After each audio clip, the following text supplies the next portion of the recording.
Question numéro 1. Qui est le seul ninja que Naruto tue dans la série? Kakuzu, Fuka ou bien Yura?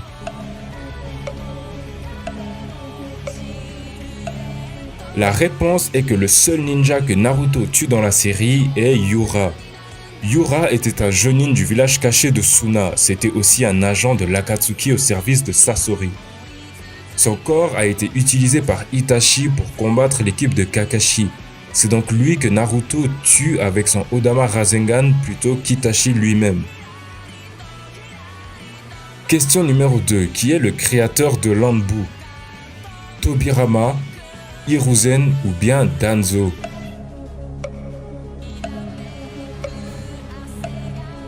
La réponse est que le créateur de l'Anbu est Hiruzen.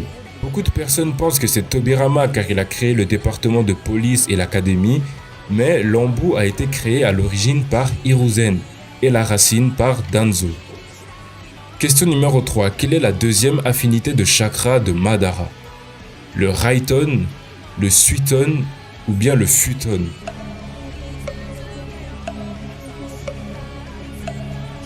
Comme vous le savez, les Uchiha ont une prédisposition pour le Katon, mais ils peuvent avoir une deuxième affinité, comme Sasuke avec le Raiton.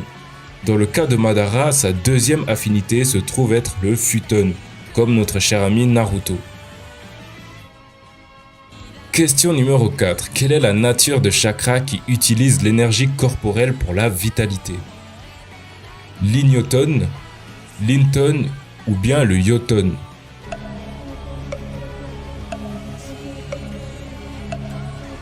La réponse est que la nature de chakra qui utilise l'énergie corporelle pour la vitalité est le Yoton.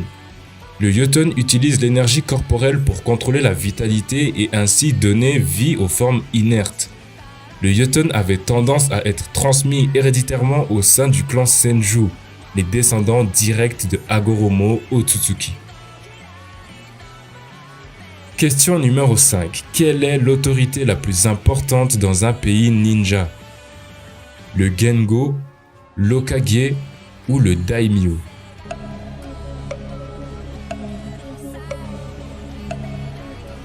La réponse est que l'autorité la plus importante dans un pays ninja est le Daimyo. Le Daimyo est le dirigeant d'un pays. Il nomme le Kage du village ninja de son pays. Il est aussi responsable de toutes les décisions qui concernent son pays, comme des alliances, du budget ou même des privilèges qui sont accordés aux villages cachés de ce même pays. Question numéro 6. Quelle arme possédait Tobirama Senju? L'épée de Raijin, le sabre de Nunoboko ou le Gunbai?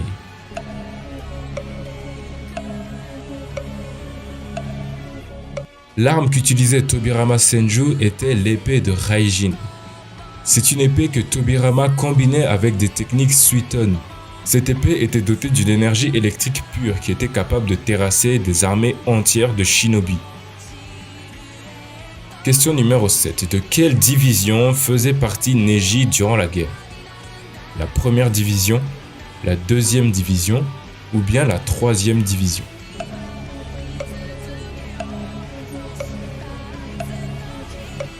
La réponse est que durant la guerre, Neji faisait partie de la deuxième division.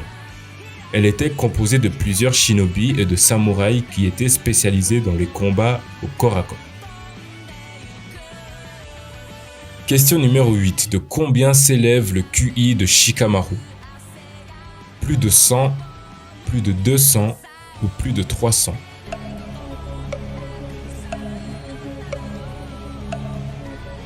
Le plus grand avantage de Shikamaru dans un combat, ce sont ses capacités mentales.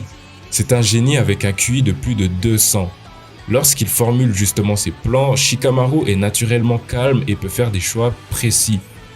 Il peut rapidement penser 10 coups à l'avance sur son adversaire et imaginer une centaine de stratégies.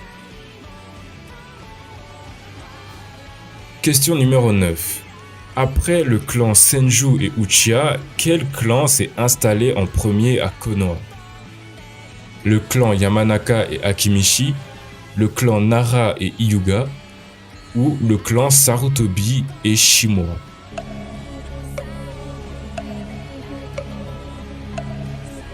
La réponse est qu'après la fondation du village de Konoha, les Shimura étaient parmi les premiers à s'allier avec le clan Senju et Uchiha, en même temps que le clan Sarutobi.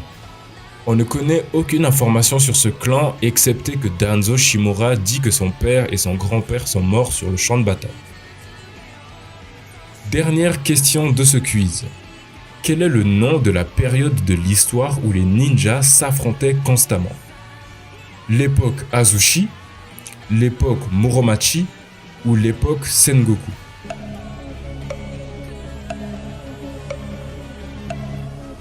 La période de l'histoire où les ninjas s'affrontaient constamment est l'époque Sengoku. Avant la création du système de village avec la fondation de Konoha, des conflits perpétuels étaient présents entre les différentes nations, et ça à chaque fois dans le but d'agrandir leur territoire et de tenter de soumettre leur domination. Pour justement mener ces guerres, chaque clan ninja louait ses services militaires aux plus offrants.